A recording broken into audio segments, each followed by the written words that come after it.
everyone, I'm Sakshi. I'll be teaching you the geography portion of social sciences of class 8.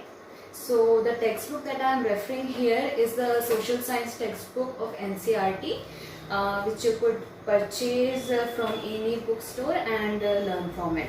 So we'll start with the first chapter of geography, which is lesson number 6, lithosphere and the landforms. So we'll begin with it. I'm reading it first. The origin of Earth dates back from 400 billion years ago, and about 29% of it is land and 71% of it is water. And this land and water are surrounded by a blanket of air, different types of gases, which is called as the atmosphere. So based on this, there are three basic spheres, that is the lithosphere, hydrosphere and the atmosphere. So in this chapter we will be focusing on the lithosphere. So the outer solid part of Earth that we are currently standing on is the lithosphere, the solid part of Earth. Now there are various continuous changes that takes place in this lithosphere. So based on the pace of that changes, they are classified as of two types. Now first one is of sudden changes and second one is the slow changes. Now sudden changes are caused by the internal forces of Earth, the forces that are caused from the internal interactions of the Earth structure. So these are very fast changes. So these can be volcanic eruptions and the earthquakes. So if you think about it, you can realize that these are really sudden changes. The slow changes are the ones that are caused by the external forces of Earth. So these are basically erosion activities that are caused by the water, wind, moving ice and sea waves. So basically the erosion activities comes under the slow changes.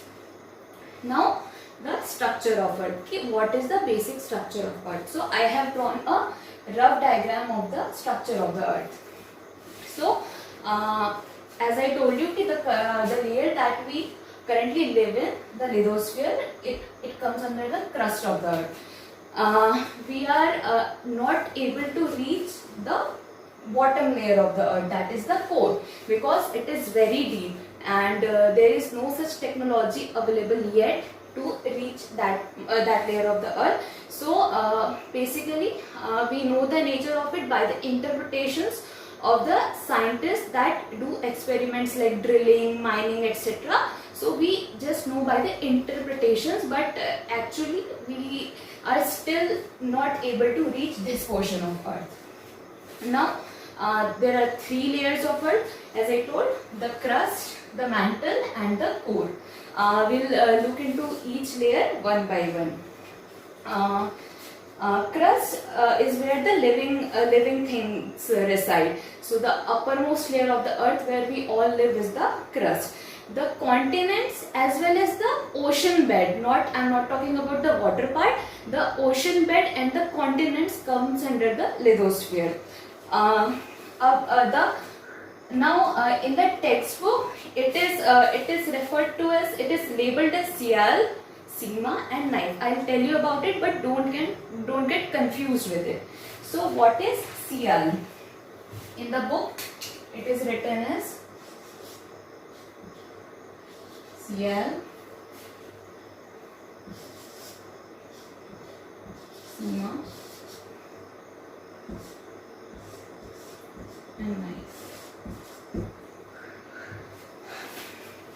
So these three words refer to the basic composition of the rocks that are found in the particular layer. So the crust is composed of silicon and aluminium. The major minerals that are present are silicon and aluminium. That's why it is labeled as Sial. Now the width of the crust is about 10 to 70 kilometers. So if we see from this surface, so up to 70 kilometers deep inside, it is the crust. The density of the crust is about 2.7 grams per centimeter cube, and it is where the living things reside. Now below the layer of Sial is the Sima. Now this is the tricky part. Now Sima doesn't actually consist the mantle.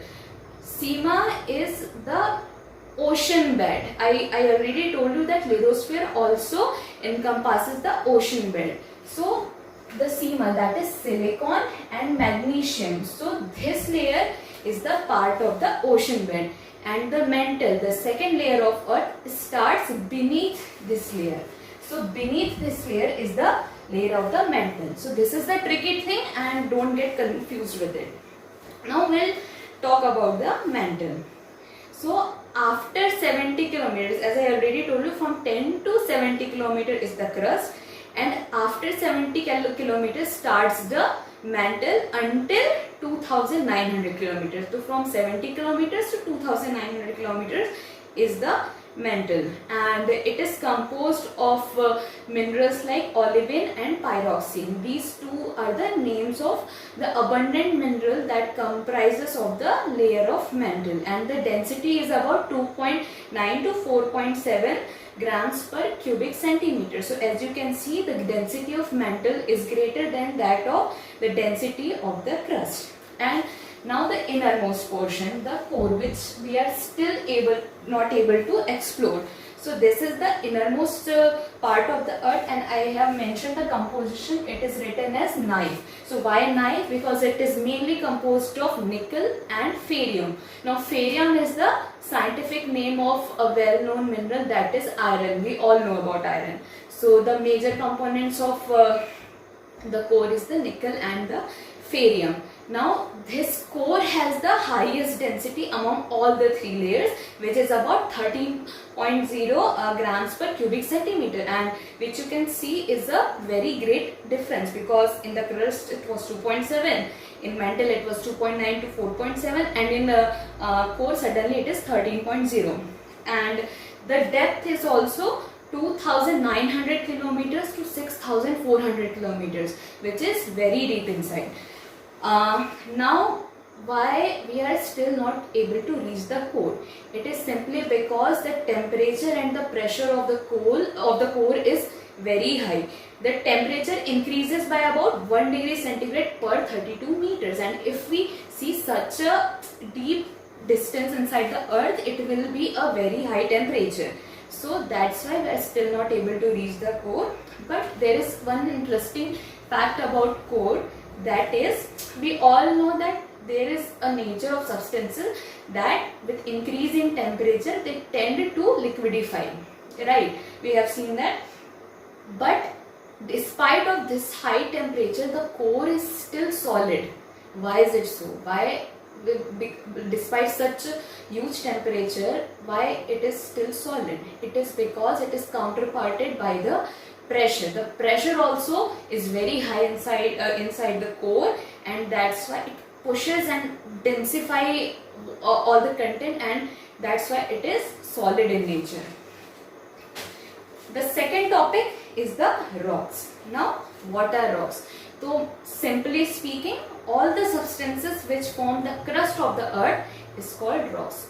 Everything that forms the crust are called rocks. Now rocks are composed of various kinds of minerals, many minerals. Now what are the types of rocks? So there are basically three types of rocks: igneous rocks, sedimentary rocks, and metamorphic rocks. And these three types are classified based on the process of their formation, how they are formed. Based on that, these rocks are classified into these types.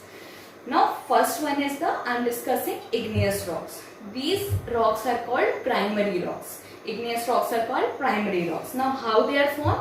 They are formed from the molten matter that is present inside the earth's surface. So when from beneath the earth's surface, when the molten matter rises up, cups up at the crust and cools down, then these igneous rocks are formed. Now in this process also two types of rocks, two sub parts of these igneous rocks is there, that is the graphite and the basalt. Now what is the difference between these? Graphite is formed when molten matter comes up and then it cools down very slowly. When this cools down very slowly, then graphite is formed, and we use this graphite in the construction of buildings and different kinds of infrastructure, etc. So we used granite in that. And basalt. Now basalt is formed when the opening from where the molten material is coming is very weak. When there is a small opening or a small crack, and it comes out, the molten metal comes out, and then it quicks and it cools very quickly. So the grog that is formed as a result is the basalt, and this basalt is used in the construction of roads. So we read about the igneous rocks, how they are formed, and the basic subtypes, that is granite and basalt. So that's about the igneous rocks. Now second type is the sedimentary rocks. Now what are sediments? Sediment is something that is broken, then carried away, and then deposited somewhere else. So that deposition is called as the sediment. Now these sedimentary rocks are the majority of rocks that are present on the earth's crust. About 80% of the earth's layer is made up of the sedimentary rocks. Now the pieces of pebbles, stones, fossils that are carried away by the movement of water and air. These are the two major agents, water and air. When they erode away and they carry these pieces of pebbles and stone, and they deposit it in land or in the ocean bed somewhere. So these depositions are called as sediments. Now when these sediments are exposed to extreme temperature or pressure differences, then these sediments get converted into the sedimentary rocks. So this is how the sedimentary rocks are formed. The examples of sedimentary rock is the sandstones, limestones, clay, etc. And remember, these are the major rocks that are present on the earth's crust. Now third one is the metamorphic rocks. Now metamorphic rocks are the secondary rocks. How they are formed? When shape, color and characteristics of igneous and sedimentary rocks get altered. Why? Because of heat and pressure, then metamorphic rocks are formed. So why they are called secondary rocks? Because they are formed from the igneous and sedimentary rocks by changes in their shape, color and characteristics by the action of heat or pressure. Now examples of metamorphic rocks: marble, which is formed from limestone. Limestone, I already told, it is a sedimentary rock. So when marble is formed from limestone, it becomes a metamorphic rock. Now quartzite from sandstone, slate from clay and diamond from coal. These are few examples of the metamorphic rocks. Now our third topic is landforms. So what are the landforms? So we break down the name land and forms. So what are different kinds of structures that we see on the land? So they are the landforms. So there are three basic categories of landforms that we see: mountains, plateaus and plains. So first we will discuss the mountains. Now first I'll read the definition. Mountain is a land higher than the surroundings. How much higher? More than 1000 meter. So this is the criteria. If a land is more than 1000 meter above the sea level, then it is called a mountain. Now how a mountain look like? So I am sure ki you must have drawn a mountain anytime, sometime in your childhood. Ki how we used to draw it? We used to draw a triangle like structure whenever we want to draw a mountain. So that's exactly what a mountain looks like. So it has a narrow conical peak and it has steep slopes. So it is a conical structure. We all have drawn it. So these are mountains. Now if we see, the mountain covers 20% of the land area of the crust. So 20% of land is comprised of mountains. There are three types of mountains. I am not going to give the detail about it, just the names: block mountains, fold mountains and volcanic mountains. Now why mountains are important for us? Because it is where most of the rivers originate. Mountains are where most of the major rivers originate, and rivers are our lifelines. So rivers are very important for us, and that's why mountains are also very important for us. And also mountains are the source of various minerals that we utilize in our day-to-day activities. So they are the deposition centers of various minerals. So that's why it is important for us to study and know about the mountains. Now second kind of landform is the plateau. Definition of plateau and criteria: about 600 meters from the sea level. It is high, broad and flat land. I don't know if you know about this, but plateaus are also called the tablelands. Why tableland? Because it defines a structure. So if you have seen a table, it is raised above the ground and then it is flat. So that's exactly what a plateau looks like. It is about 600 meters high from the sea level and then it is a flat surface. Now types of plateaus, and again I am not going to give the details, just the names: mountain plateau, continental plateau and plain plateaus. So this was about the plateaus. And the last landform, plains. Plains are the low, flat and fertile areas with low elevation. They have an elevation of about 350 meters from the sea level. So we have seen that mountains were 1000 meters high, plateaus were about 600, and now the plains are less than half, 350 meters above the sea level. So they have comparatively lower elevation, they are low lying, they are flat and they are very fertile. Now plains are very important for us because it is very suitable for agriculture, farming, building, housing, transportation, construction and whatnot.